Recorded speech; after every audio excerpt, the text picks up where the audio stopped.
speaking of unstable, the Here we go. Cardinals bullpen is blowing a game in the final inning right now, and that's not music to the ears of our guest right now, my good and great friend and Cardinal compatriot, and of course of WGNO and the Three Tailgater Show Saturday mornings 10 to noon and CrescentCitySports.com. He is, of course, Ed Daniels. Ed, I don't know, man. You know, Genesis Cabrera gives up a home run. Now Gallegos walks the leadoff man, gives up consecutive hits. Looks like he's hurt. He's out of the game. They're blowing the lead, blowing the game. Come on, man. Give me some stability. Make me more stable and give me some wisdom, Ed. It could be worse. It could be the Tigers. Well, you know what, Kenny, I think you just have to have some faith. That's all. Ryan Helsley's coming in the game. He throws hard. He could strike out the side. I like you. See that? I like your positive perspective, man. He counts it all joy. He got it all joy. He straightened it out. He straightened it out. We want to talk about high school sports with Ed, but Michael, as you know, my friend went through a procedure not too long ago, and I know it. We prayed for him on this show, and we prayed for him in churches and prayed for him in Bible We studies did. and everything else. And, We did. He seems to be, what's the word tonight? Stable. He seems to be more stable, right, Michael? You know, Ed, when you were going through this, and I think it was Mark Twain said the predictions of my demise were over exaggerated. You know, we prayed for you, man. We really did, and we stopped and we called your name and a lot of your friends and boy, when it's one thing to have that prayer, but when you're walking through that individually, it is a battle. And these are the times in these moments of solitude where all we have is holding on to our faith, man. And you sound strong. How you feeling? Well, I'm feeling good. I'm feeling real good. In fact, September 25th, I will be exactly 3 months past the surgery, and I feel terrific. I've started cardiac rehab. The only thing I can't really do right now is walk very fast or run. But I'm told that that will come back at the appropriate time. I'm working with some great people in my rehab and feeling really good about that. But I got to tell you, I had unbelievable care, and the people were fantastic. And the only real issue I think was the first week. The first week was genuinely uncomfortable when and I had something called heart valve repair. I've been having some serious problems with AFib, and this has been going on for over 3 years. And it's something that I just had to get fixed. And I said, hey, I'm going to do it, and that's it. So we did it. Trahan probably exacerbated that when you had to deal with him on Saturday mornings. You know what? I tell you what. If I've survived all those years with him, Michael, I've got to be strong. That's all I can say. I mean, either they were going to fix it and repair me and get me back up to speed, or I was going to have to bow out just from the stress. Your buddy was worried about you. He was praying for you, like we all were, man. Glad to hear you. I feel great. The only way I can tell right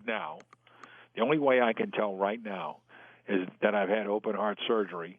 Is I have a 19-centimeter zipper down the middle of my chest that every morning I'm reminded of that when I get out of the shower. But other than that, I feel fantastic. And again, my surgeon was incredible. The nurses' aides, the entire staff at Oxnard, they were incredible.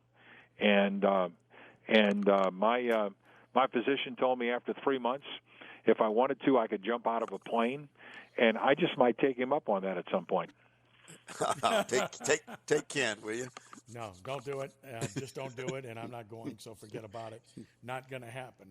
All right, so today, the latest in the saga of high school football. It's really the state of Louisiana. By the way, the Cardinals are falling behind just now.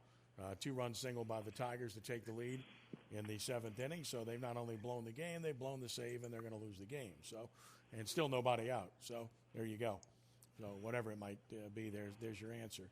Anyway, that's what happens when you walk the leadoff man and with 3 outs to go and a 2-run lead and then can't get anybody out. Ed, it's a saga that continues today. Mayor Cantrell again defies the governor and the state.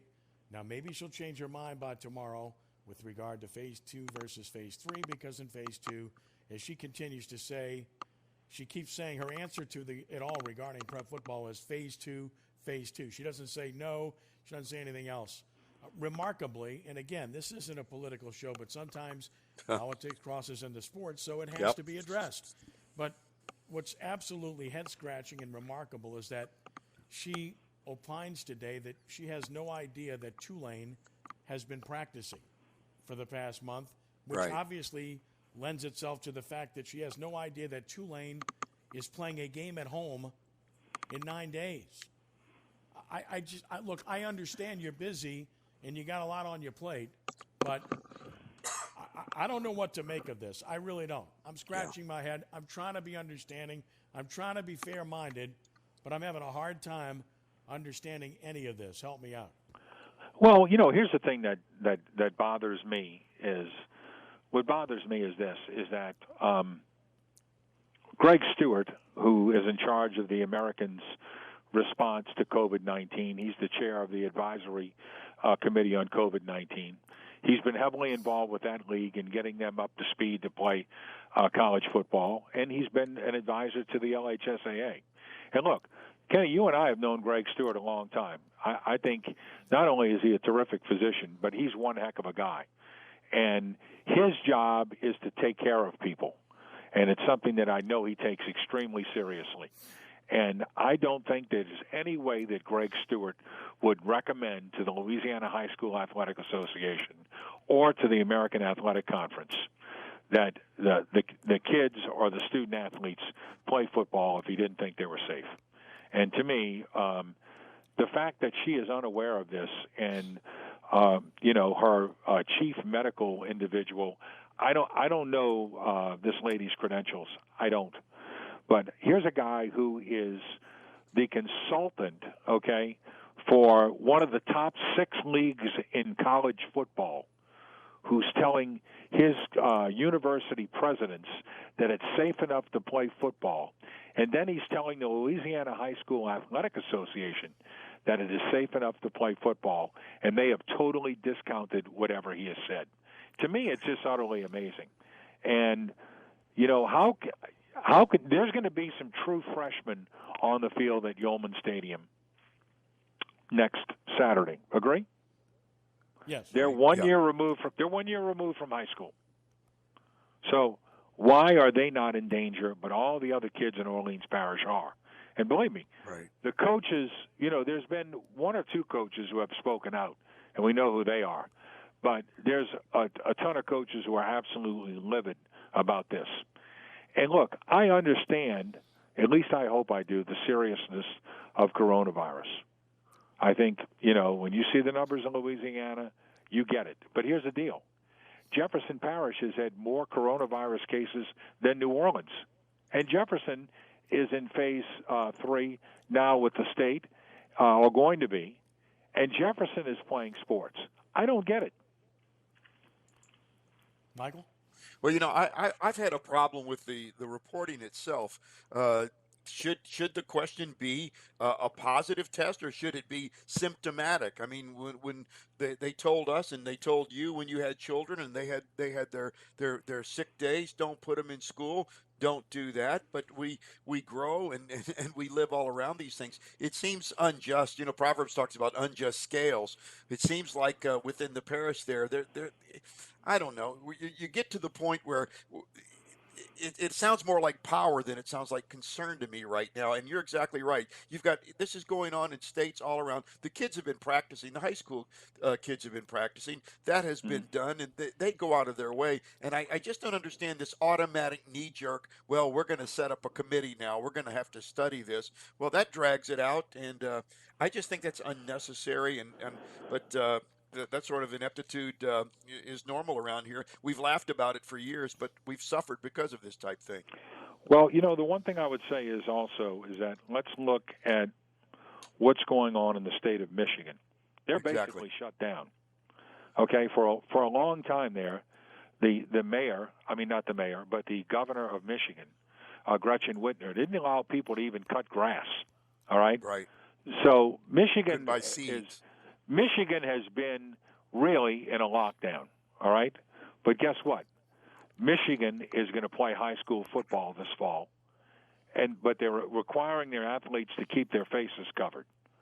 But they're going to play high school football this fall. And we're not going to let the kids play in Orleans Parish. And here's what's going to happen: all the games in Orleans are going to other parishes. Right. You know, well, we did some reconnaissance work on that this afternoon. And by the way, and Carl Ninney said they don't have availability at Memphis and Yenny. They're booked up for all but maybe.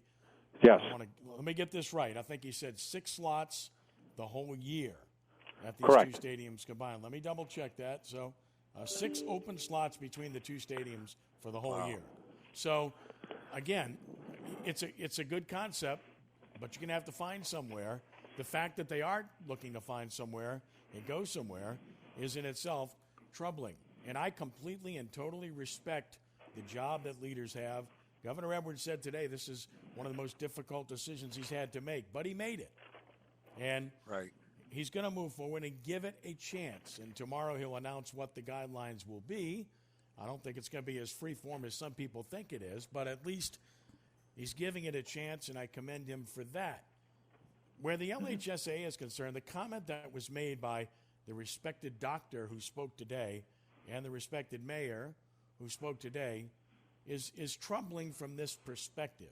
What has been done over the past several months, and I'm sure they're paying no attention to it, is that these schools have had these student athletes on campus every day, working out, lifting weights, practicing, sweating, everything imaginable without any real issues. Why? Yeah.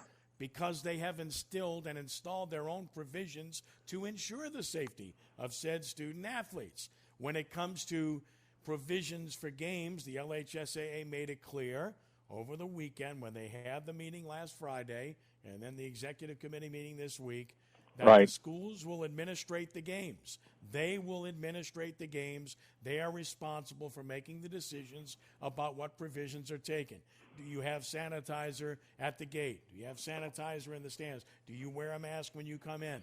Do you have your temperature taken? The schools have those responsibilities. So the point is this: to point the finger at the LHSAA and say we haven't seen anything from them or heard anything from them about this, they don't really understand what's going on. Right.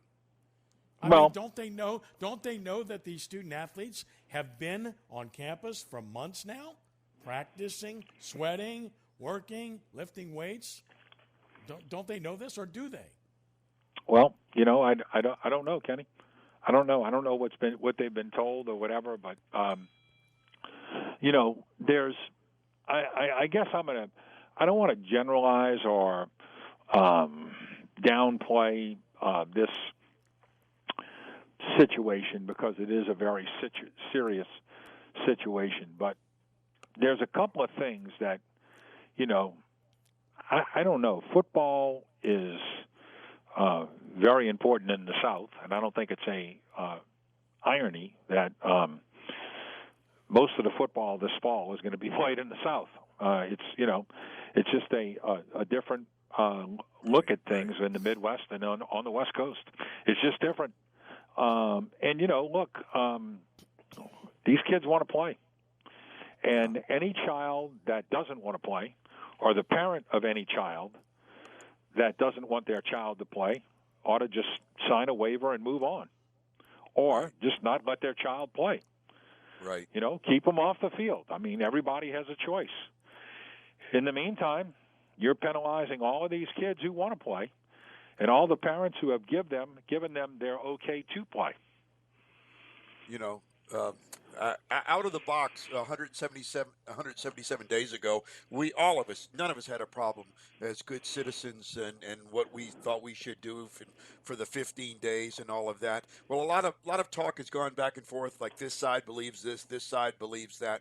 Well, I think after a time, can you not understand that when other people see this level, I don't want to use the word incompetence, but this cavalier way of doing business, this does not do anything to bring people together when you and I and Ken, no town knows better than New Orleans what the psyche of a town happens when football is played. We saw it in the Dome. We saw the Falcons game here. I mean, so that could bring some of the healing back. So when they see this Cavalier thing, it doesn't bring people together. It stirs it back up, and I just think she needs to try. Well, you know what? Here's the deal. When you say 2 or 3 months ago on national TV that you don't think you should have any fans at games, I mean, don't you think it's a little premature to say that? We all agreed. We agreed. Or, look, even if you believe that, okay, don't say anything right now, okay? Right. No one really knows at this point. It makes no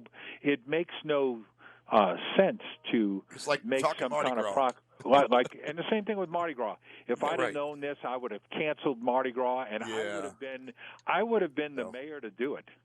Nope. Wait a minute, hold on a second. Mardi Gras belongs to the entire city, and in the meantime, we have the entire hospitality industry in this town suffered tremendously. Okay, people aren't working. They've suffered tremendously. Why are we making statements like that? The best thing to do is just, if you don't, why talk about not having fans in the games? I mean, why go on the air and say those things? It doesn't make any sense, and I don't get it. But look, if Greg Stewart tells the Louisiana High School Athletic Association that they can move on and play, I think he's a pretty credentialed and fair individual. And the fact that they would just discount whatever he has to say, to me, is truly unfortunate. Ken, let me ask you a question. Some of these numbers, they're unjust. They're not truthful a lot of times. I was hearing a thing about Kansas City today. Arrowhead's a big stadium, probably seats about 65,000 people, and they just over 80,000. Yeah, and all of 80,000. And they said, well, we're only going to allow 14%. Now, where do you pull that from? I mean, again, there's so many things that can be done, and I agree with you guys. There comes a time that you just have to, in faith, make some moves, because they have done due diligence. They haven't been crazy. And these guys in the Louisiana High School Association, I think they've done a marvelous job. And it really is amazing that it really took. I think the Attorney General's letter was a big part of this thing, telling the schools that they aren't liable.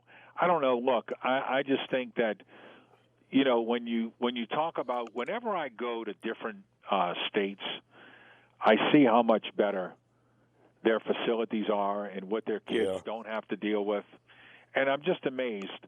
Extracurricular activities, not only for the kids on the field, but the kids in the band, the students who go to the game, the cheerleaders, everyone who is involved, the trainers, everyone who's involved in something like this.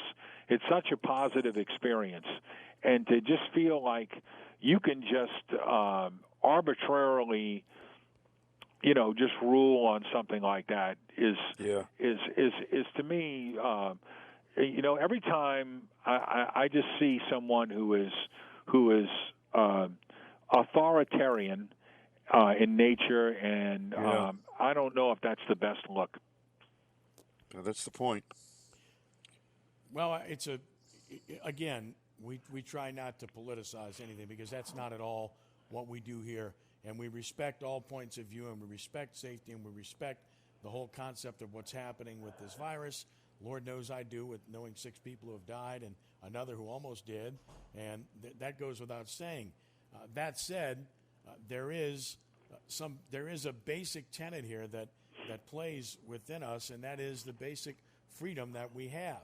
And with the high school sports, as we've said over and over again, if the student athlete is all in and wants to participate, the coach is all in and wants to participate, and Ed Daniels and I have not spoken to one coach that doesn't want to play. Right. Some of them won't say this publicly, and they won't speak out because they're in positions where it could endanger them in some way, politically or with their own jobs, given who they work for. But they want to play, and the kids want to play. The parents want the kids to play, and the principals want the kids to play. You have that dynamic in place. Why are you preventing them from doing so? Because there's a simple aspect that's applicable here, which is, If you don't want to play, if you don't feel safe, you don't play. You opt out. You won't be punished. That's what's happened on other levels, and everybody respects that. And that's the same premise here. So why would you prevent this from happening? Now, and then the last, one or two more things with that before we let him go. Ed, the whole concept of a task force. I mean, I said scratch my head earlier. I want to say something stronger now because I think that's ridiculous. Right. What do you need a task force for? What do you need this for? And by the way, a task force that's going to study this over a period of weeks. Hello, the season starts in 3 weeks. Got it? Again, that's what you can't study it when the season starts in 3 weeks. I mean, what do you need a task force for?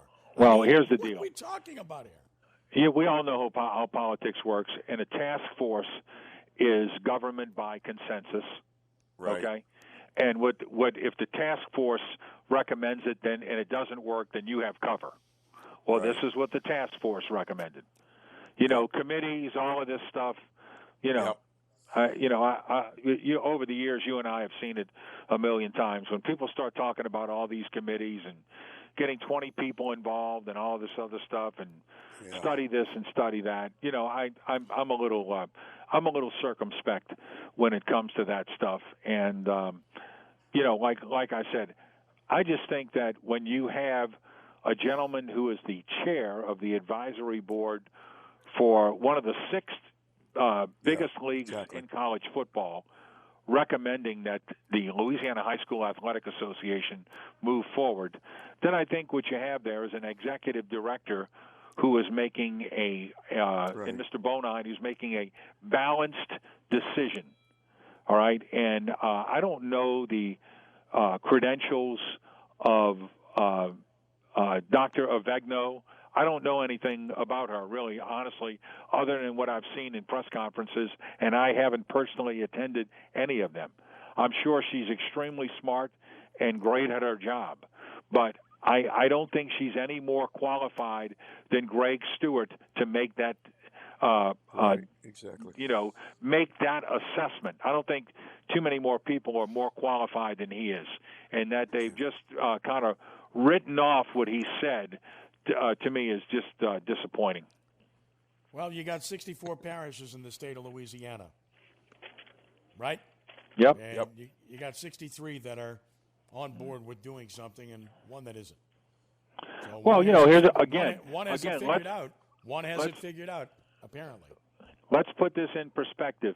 Michigan is going to play high school football this fall. Right. Okay, Michigan. And they've shut everything down. Right. They shut everything down, and they're still pretty much shut down. All right, but you know what? This isn't just about football. Okay, when you go in and you start investigating places and trying to shut down places and make sure that people are complying and all this other stuff.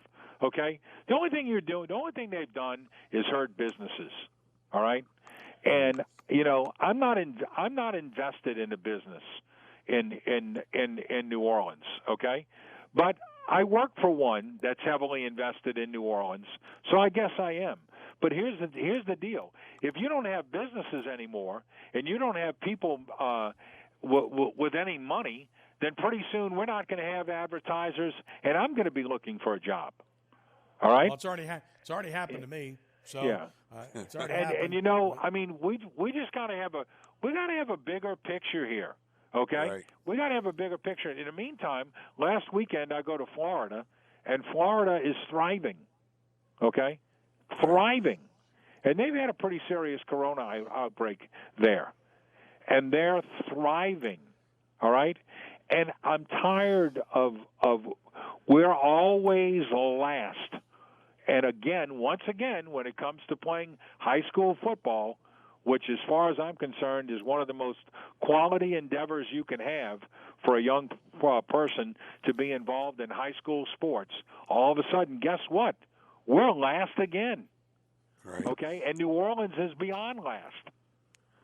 And if it sounds like, I'm just dismayed by it. And no one seems to understand that. And yet, we had a gentleman call our radio show last week saying that he disagreed. He was in New Orleans East, and he was at a Home Depot or whatever, and everybody had masks on, and he was worried. Okay, and I get it. That's a gentleman's prerogative. And he was extremely nice and very professional when he spoke to us. He was very respectful when he spoke to us, even though we don't totally disagree with him. Would you agree, Ken? Yeah, we don't agree with him, but he was terrific. He was terrific. The gentleman was fantastic. But then at the end he says, I've got to go back to Georgia. They pay me too much money. Yeah, that was his last comment. Right. That was his last comment. And you know what? I said to myself, hello, why isn't this gentleman, who is obviously pretty smart and pretty accomplished at whatever he does, okay? Right. Why does he have to go to Georgia to earn a living? And I see that all the time, okay? But then, we don't have a climate that wants to move forward, okay, and be the best we can be. And all the other states around us celebrate by getting the best of what Louisiana has. And many of those people are not in Louisiana. Well, there's a reason for that. And I can tell you what it is. It is because of the way we think. Right. Well, it's that kind of thinking and cavalier thinking that two precious families lived 6 months and saw their loved one trapped up on a building, and we didn't even think it was priority to get him down. So exactly. A symptom, I don't understand. Yeah. I don't understand how thing. How that. First of all, it happens, which is a tragedy in itself, and it looks. But get it done. Texas had it done so Tuesday. bad. Okay, it looks so bad. But those people, their remains are up there for months. Okay, and the only thing I would say is, would that happen in Texas or Florida? They'd have had it done on Tuesday. They'd have had it done on Tuesday. And you know what? The answer is no way. But for months we could never get a straight story about what was being done. I'll give you an example.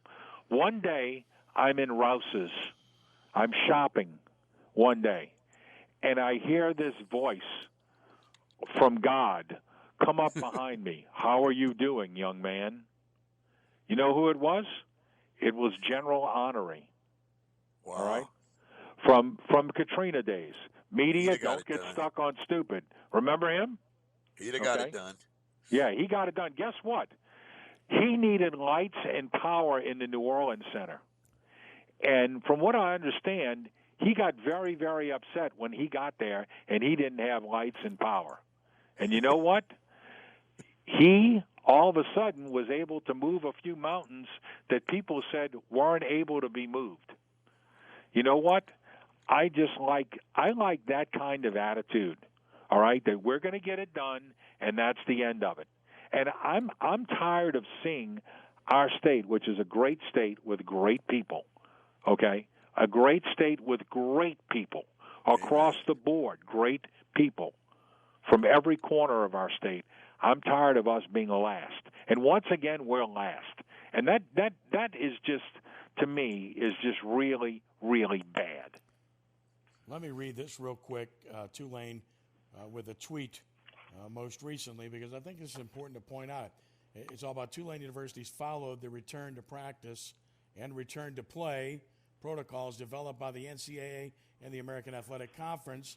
And then it talked about all the protocols that took place, and you know most of what they are, the protections to make sure that everything was done safely.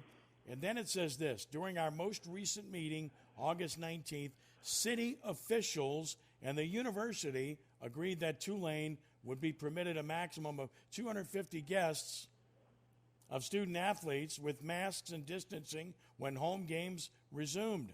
There will be no other fans permitted. And, of course, Tulane's home opener is against Navy at Yeoman Stadium on September 19th on WGNO at 11 a.m. Okay, city officials have already approved this, and yet they didn't know anything about Tulane practicing or getting ready for a season today? Clueless. I mean, to me, it is mind-boggling. And you and I speak publicly all the time, Ed, And people are going to take issue with what we say regardless, and we have thick enough skin to deal with that, and we are respectful of everyone and all opinions, and we always will be.